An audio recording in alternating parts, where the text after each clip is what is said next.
Ladies and gentlemen, welcome back to Ball Watching.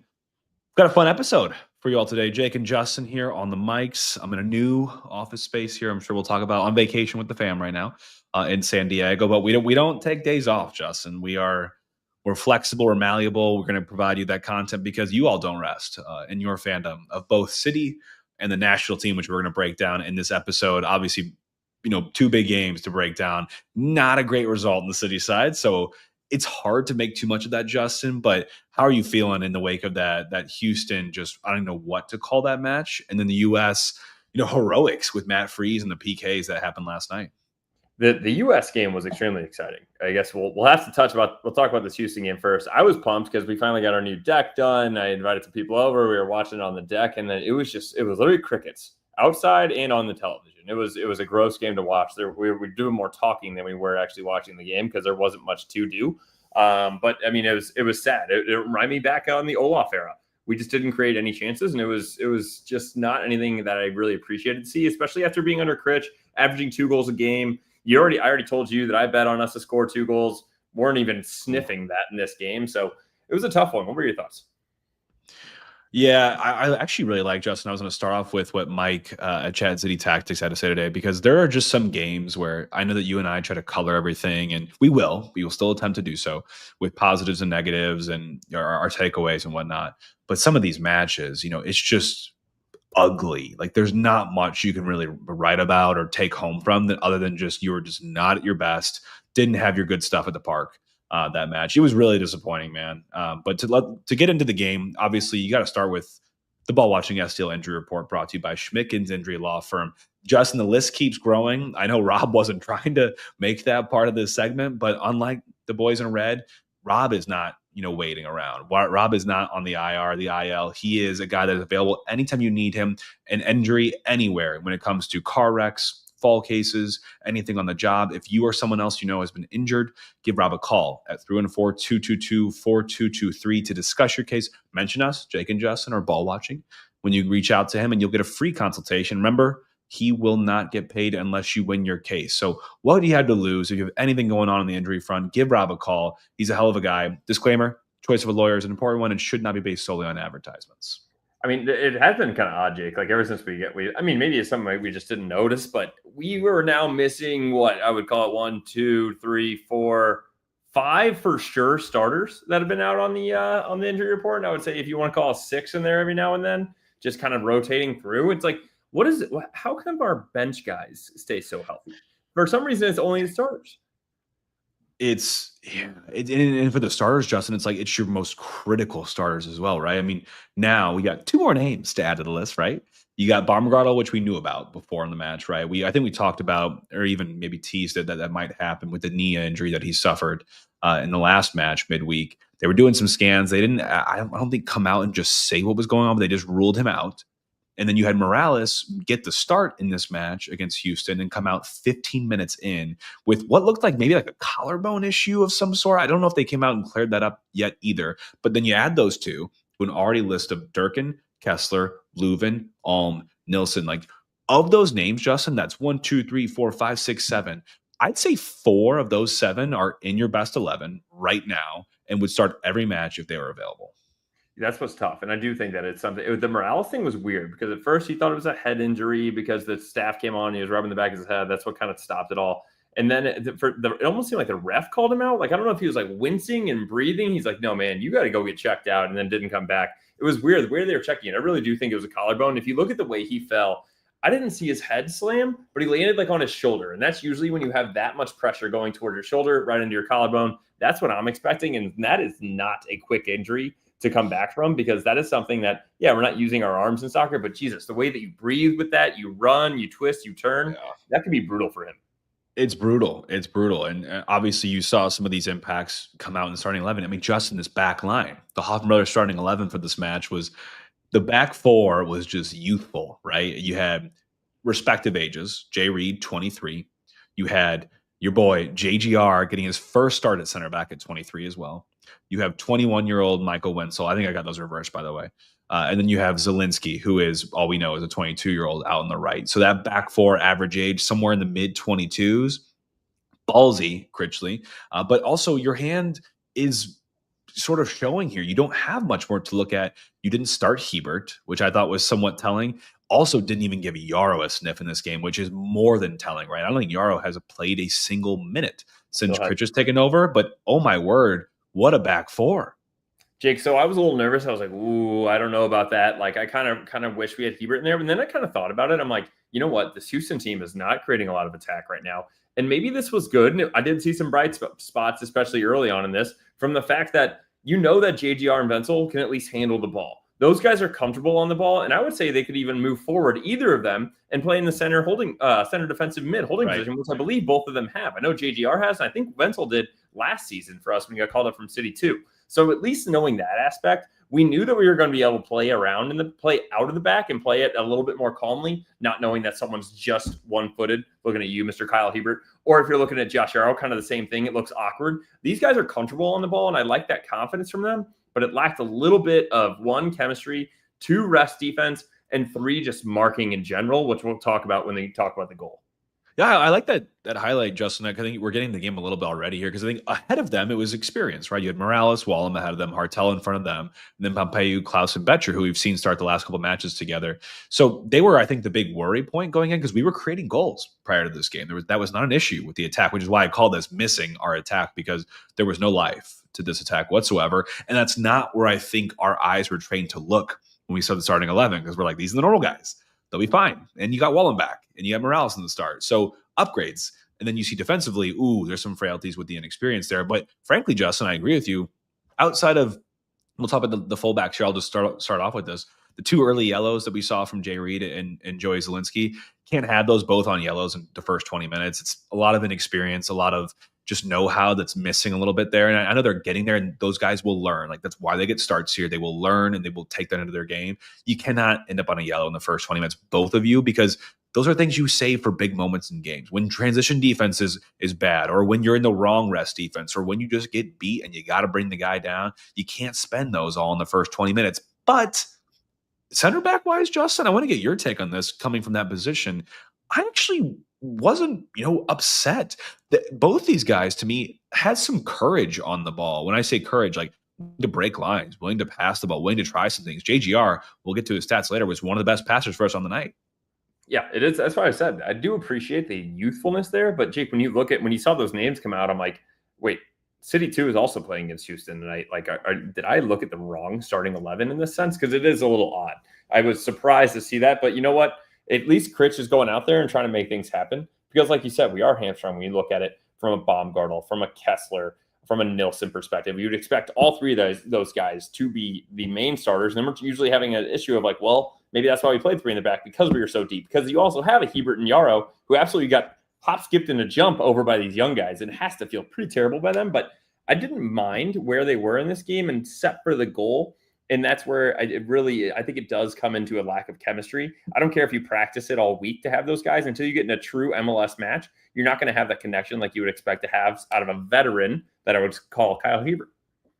Yeah, and to take that even a step further, like even the game plan that you did practice with gets immediately messed with Morales having to sub out so early on for that collarbone issue. My hopes immediately get dashed in that game, right? Because Morales is a guy that we like, the profile. I think he's the most 6 that you kind of have right now, probably with Durkin out, and he can play the ball. He can play a good pass, a good ball at the top, lifted through balls.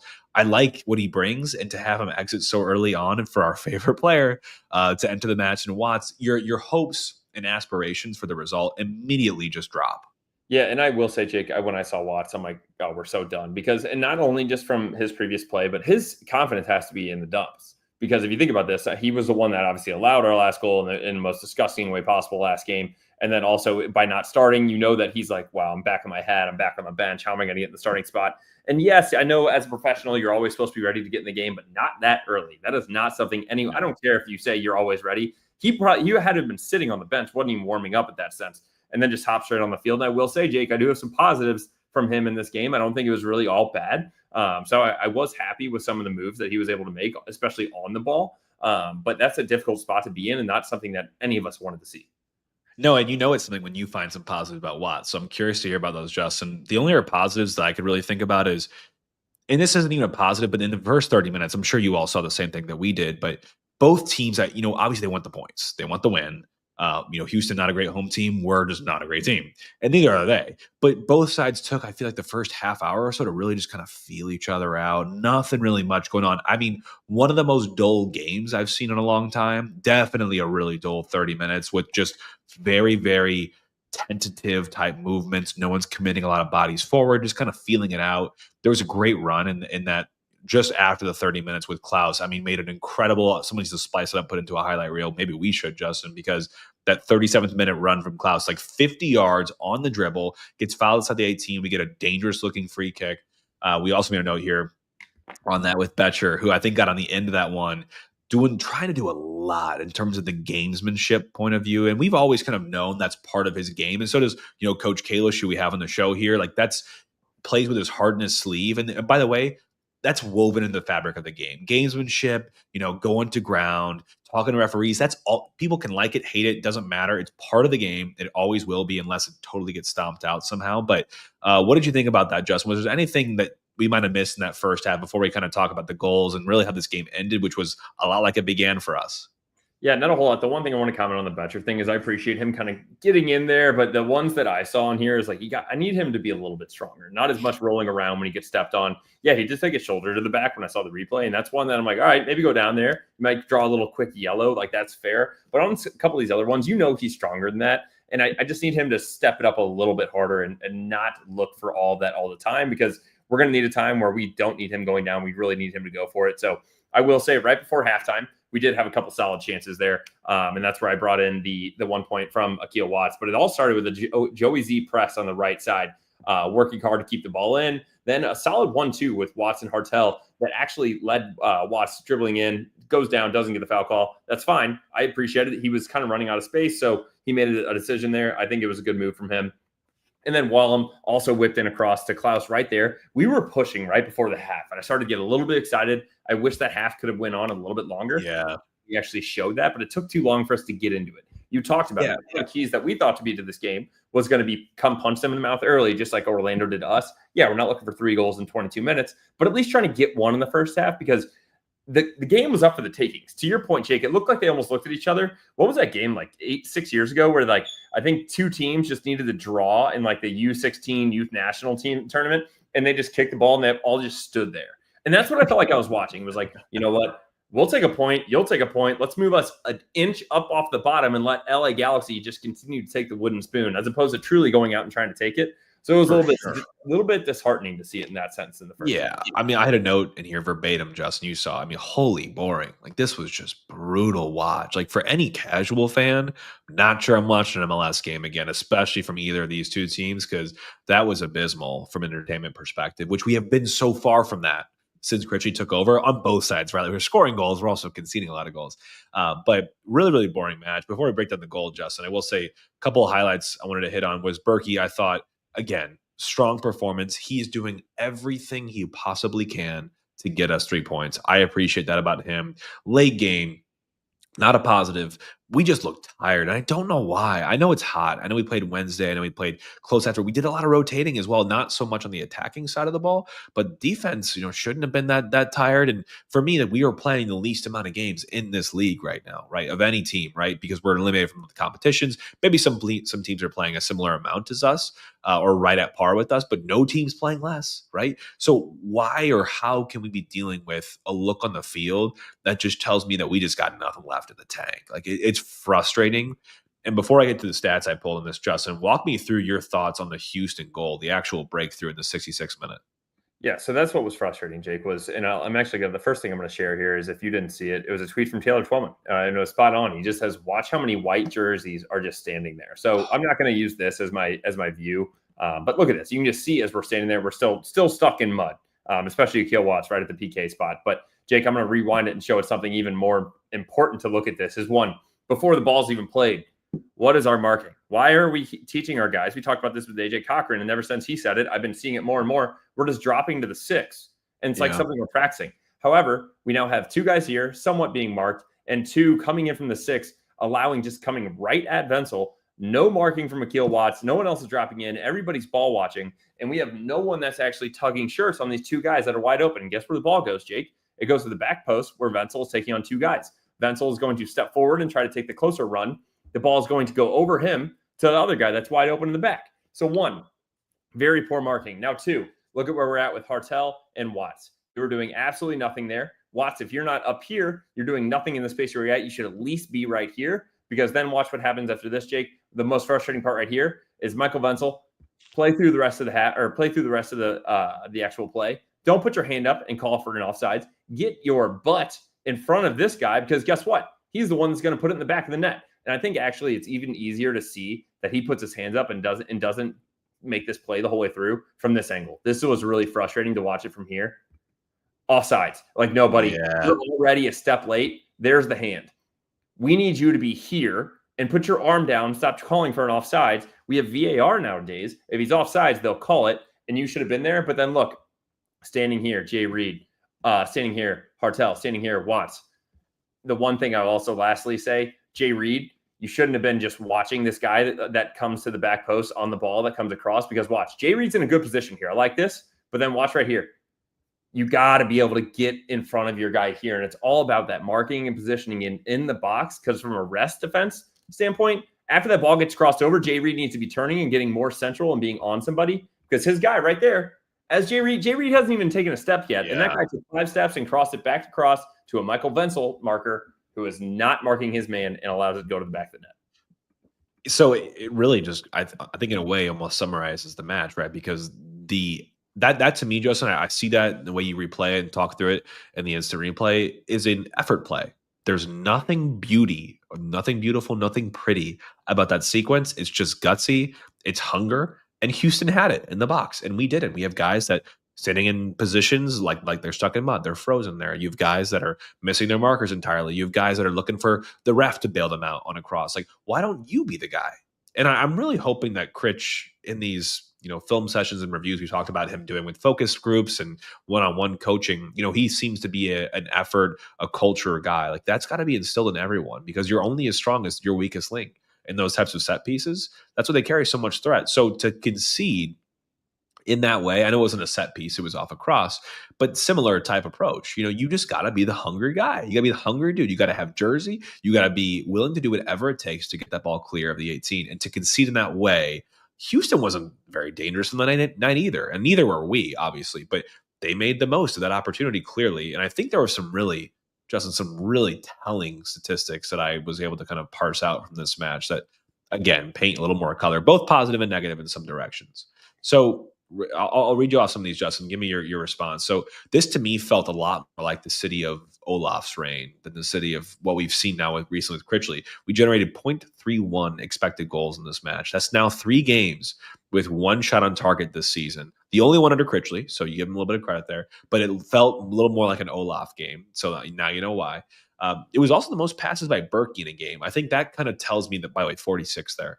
That tells me that you're dealing with a back line that's a little bit unsure, right? Wants to play it safe, conservative. It also kind of sheds light on Berkey's role in this team under Critchley, where he is willing to play with progressive passes and look to be kind of the fulcrum or a point of attack for us. Justin, our attack. We've been, a lot better recently, and that's great. You got to give kudos to Critchley and the team for that, building confidence around these guys like Klaus, for example. But the defense has been left in the wake of the improvements in the attack, which is what the inverse was early on this season. We had 2.2 expected goals against. That's the 6th most this season, and that's not very colorful, but this is. 3 of Critchley's 5 games in charge so far have charted in the top 6 of our expected goals against. 3 of those are our last 3 matches. So, while yes, Critchley's come in, changed things up, and made us a little bit more dangerous on the attacking front, that was not present in this game. Defensively, it's been really almost the opposite, you'd say. We've lost a lot of stability. You could say maybe some key injuries there as well with Baumgartel specifically, but the defense looks about as unsure as it has all season in this time as well. So I just want to call it is what it is, right? You'll take some of those licks where you have to, but it's a trade-off. I was about to say, and I think I accept this trade-off, though, Jake. I kind of expect that when we think about how much more we're thinking in an attacking-minded sense, and at least we're watching more exciting soccer. So I'm 100% fine with it, because we know we have Roman Berkey in between the sticks and can be relied upon. The one thing I'll say with him having the most passes, I also say I do think that that's probably a little bit more on JGR and Michael Wenzel being able to play more around in the back, as opposed to when the ball gets dropped to him, when it's Baumgartel and Hebert, he has to lump it long because it's kind of like a, oh shit moment from those guys, as opposed to he's actually playing in the back with them. So I think it could be a positive from that sense. However, I do think this was a one-off game. I'm hoping a one-off game. At least that's what it looked like for Critchley from an offensive perspective. Great call out here. We had 0 corner kicks and 0 accurate crosses. 65 out of our 412 passes into the final third. Houston had 120 of those, with also a much better completion percentage. Ours was 67%. Theirs were 83rd percent or 83%. So again, as we already mentioned it with Berkey and these passes in the back, JGR had the most pass attempts on the team with 68 and the highest completion rate with 99%. That's the positive of letting these guys have these center backs that are younger, a little bit more confident in the ball and can play it. And the last thing I'll say on this, Jake, before I'll let you round it out with stats, it just looked like we were tired. Yes, I understand we had a midweek game. Positive side, City fans, that's our last midweek game of the year. We're going to have Saturday. We only have one. We have this Saturday, and I think we're home against Portland on a Sunday. Otherwise, we have Saturday nights the rest of the year. The guys should not have rest, or they should not have tired legs. However, though, Jake, what confused me is we looked absolutely gassed for the last 15 or 20 minutes, which did not make sense to me considering Zielinski Totland came in the 45th, and so did Toyshirt. We had Silva come on in the 67th. We had Ostrak come on in the 72nd. We had Hebert in the 77th. That is 5 dudes that played less than 45 minutes. And I would say only 2 of them played a total of 45 minutes. The rest of them played less than 30. I don't care how hot it is in Houston. You're a professional athlete. You need to be able to get up and down the field. And there was a water break too, yeah? That's what I'm assuming. Yeah. I barely remember because I didn't really care about this game. If there's a water break as well, you're not even putting in a full 15-minute shift straight before getting a rest. So I don't know how we look so tired at the end of this game. I don't either. Is it training? Is it just purely the heat? Is it lack of match fitness for some of these guys that haven't played a lot of minutes? It could be a combination of many things. But what I will say, Justin, the reason I said yes 100% to the cooling break is, obviously I remember it, but I also remember there was 97 minutes in this match. And we got our first shot on target in the 96th. It's just unacceptable. Like, I don't care if you just got to hoof it from your half field. Challenge the goalkeeper. Generate something. I'm not saying it's not difficult, but to just go for it in one sequence and generate something of some sort of substance, we have that in spades. We've shown that in these last couple matches. Houston is not a defensive powerhouse of a team. We made them look unstoppable with how profligate, how allergic we were to generating any sort of offensive threat in this match. So I agree with you, Justin. I don't want to look too far into this from a systemic point of view because I really just hope it's a blip. And blips happen. Sometimes you just have a game like that, and hopefully it just gets out of the system. But against a team that's in front of you in the standings, that's not a good team this season, you've just got to do better. It's just got to be better. You can't have these off games when you need to pick up points. But we are pivoting to RSL. Obviously, we're not going to talk about that too much in this show. RSL is another sort of example where another team in your way in the standings and also not having a good season. Can you really take this one off the chalkboard, erase it, and plot a new, chart, a new course for us? Because this game fell short of every expectation that I had for this team, and it really was out of alignment with the progress we were seeing in terms of attacking perspective. So, Justin, any final thoughts before we move on to the U.S.? The last one was that, this was a team, again, with Houston that's struggling and has been struggling. It was something that we absolutely could have found a way to take some points on the road here, even if it was just a point. Now we're looking at a very similar situation with RSL. RSL is going to be right above us on the table. We'll talk about it more in the preview later this week, likely Thursday night after the U.S. men's national team game. They're going to be missing Diego Luna, who is their leading goal scorer and assist player, leading and assist, whatever you want to call it, playing for the U.S. men's national team. But Jake, mentioning the U.S. men's national team, that's at least a lot more exciting to talk about is what happened last night in that game against Costa Rica. First, I'll start with the starting 11. You've seen Freeze has kind of been taking over for these guys, even with Matt Turner on the bench. I've seen a lot of this of like, is Freeze the guy? We'll talk about it a little bit, maybe a little debate after this, Jake. But I think right now it's really Pochettino giving a guy a look that hasn't really had looks for the U.S. men's national team. He knows what he has in Turner, and it's like, can this guy step up and be big? Looks like he was in this game. Then you go across the back line. You have Freeman, Richards, Ream, and Arson with Adams, De La Torre in front of them. Berhalter, yeesh. Tillman, Luna, and Ajiman up top. So that is your starting 11. Jake, what was your kind of thoughts on that and then the beginning of the game? I was glad to see Diego Luna come back and obviously get his first international goal. I don't think he just lit the field on fire, but he got the goal, right? And that's what you needed to get off the board. And he just brings a spirit to this team that I think it's really hard to replace. Obviously, Arfston came back in for Tolkien, didn't really impress in the last match of the group stage. So I was happy for him, but he had a very enigmatic performance, right? I mean, basically played a role in every single goal that was scored for both teams. So we'll talk more about that. Adams brings your experience. Berhalter gets a chance here. He's been playing well through the group stage. I think he will continue to. He gets to start there in over McGlynn, who was missing from Houston, their best player in this match. So all in all, I think a pretty expected 11.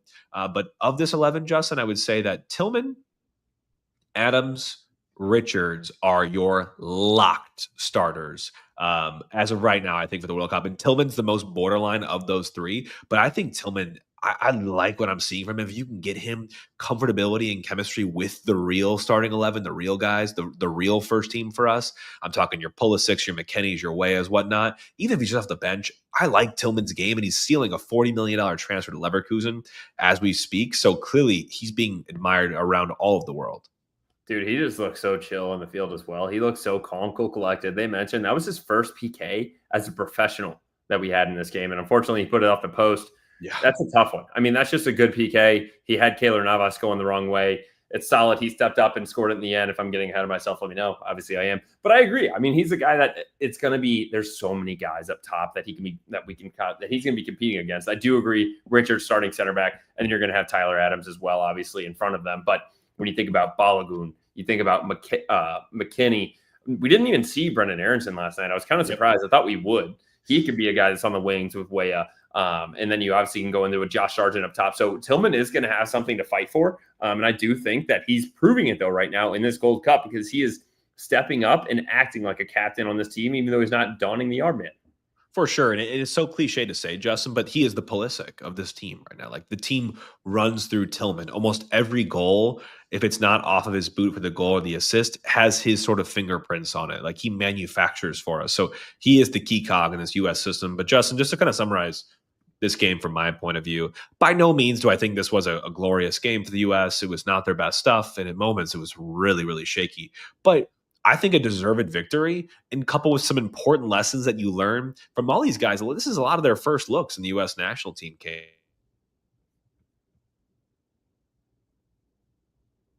I think we might have this lost sort of. My thought here, Justin. Can you still hear me? By the way, Yep, you're good now. All right, I'm good. I dropped for a second, but this is before I even delivered the hammer. So my thoughts here: we got CONCACAF in a good way. We came out in the positive. Physicality was there. They were pounding us all night. We also pounded back, which I was proud of. We did not put our opponents away. We did not put them to the sword. We tried, but Costa Rica proved more resilient than I think we thought they might be. Transition defense killed us. I mean, that's all they did all night, Costa Rica. That was their only outlet, was just to hit us in the transition. We let them have it a couple times. And I think more importantly, it just showed to me and to these guys what it means to play for the U.S. Like, there's going to be a lot of animosity in some of these matches. I mean, you saw the Costa Rica players chirping Malik Tillman after he missed that PK. He's down, guys getting in his face, literally getting in his face, chirping him. And you have Arfston come in, you have Adams come in out of nowhere, slapping hands away, standing up for your guy. Like, it meant something to me. Like, it was the first game, Justin, where I felt like these guys have finally come together to learn what it's like to wear that shirt, don the red, white, and blue, and play for something much bigger than just yourself.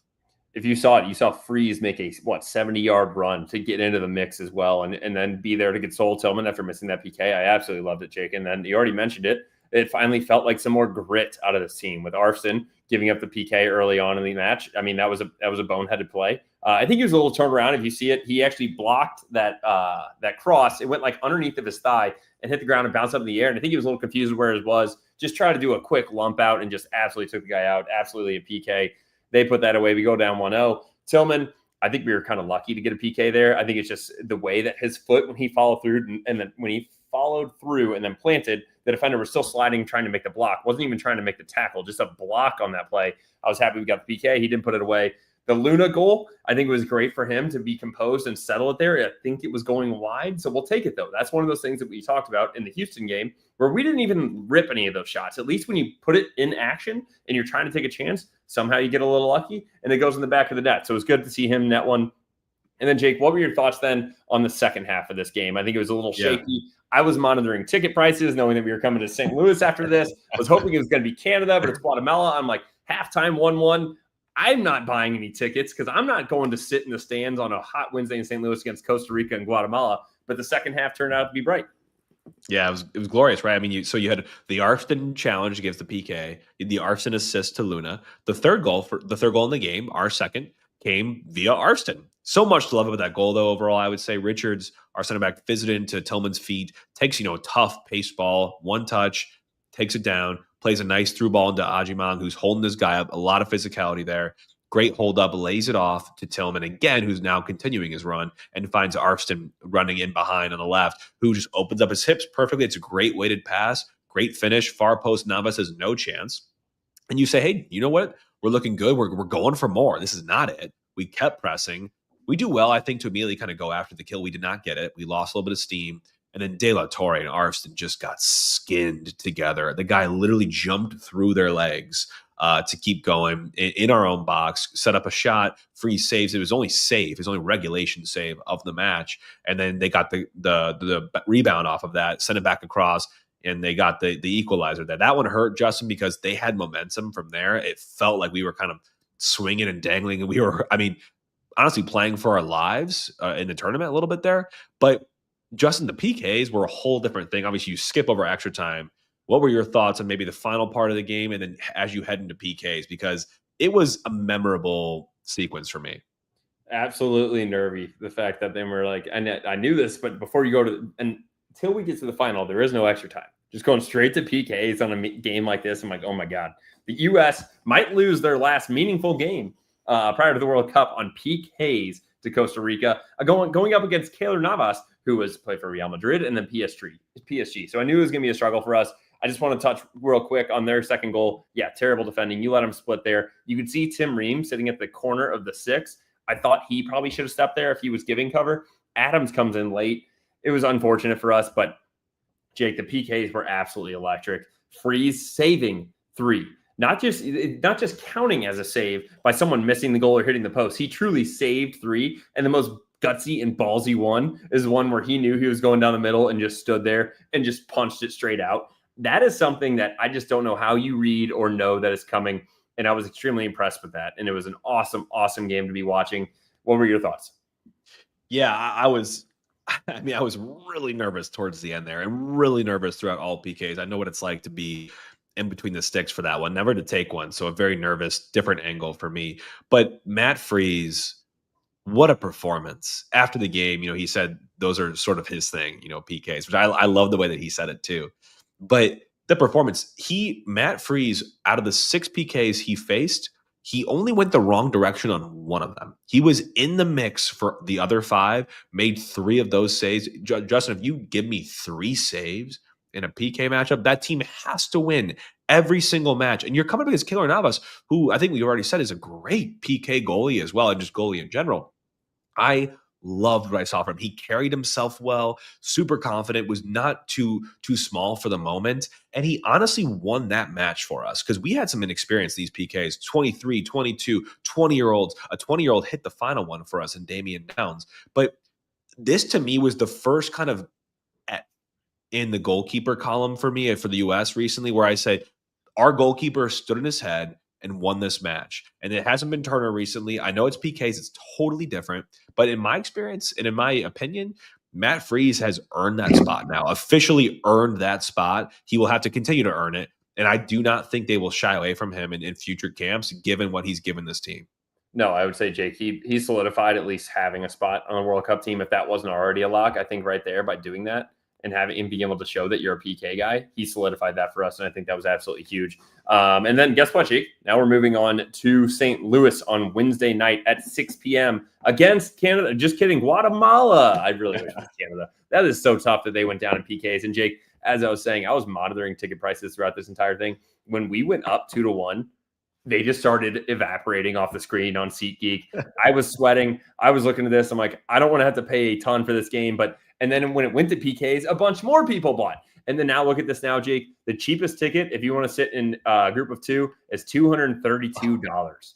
Absolutely absurd, which I'm excited for, Jake, This is one where, and people are like, oh, you're raising the prices, not going to be full. And they're like, no, these are resale now. People bought them for cheap. They're trying to make money on top of these. If you truly wanted to get there were tickets for $88 right at the end of the game. And then City actually opened up sections right at here, 146, right behind the goal. They had the entire section for $76 at like 11:30 p.m. last night. I was a little pissed that I already bought mine in the upper deck for 88, but I'm excited for it. It's going to be a hot one. It's 87 as a high and sunny. You need to get to the pitch and have a couple frozen Irish coffees with me.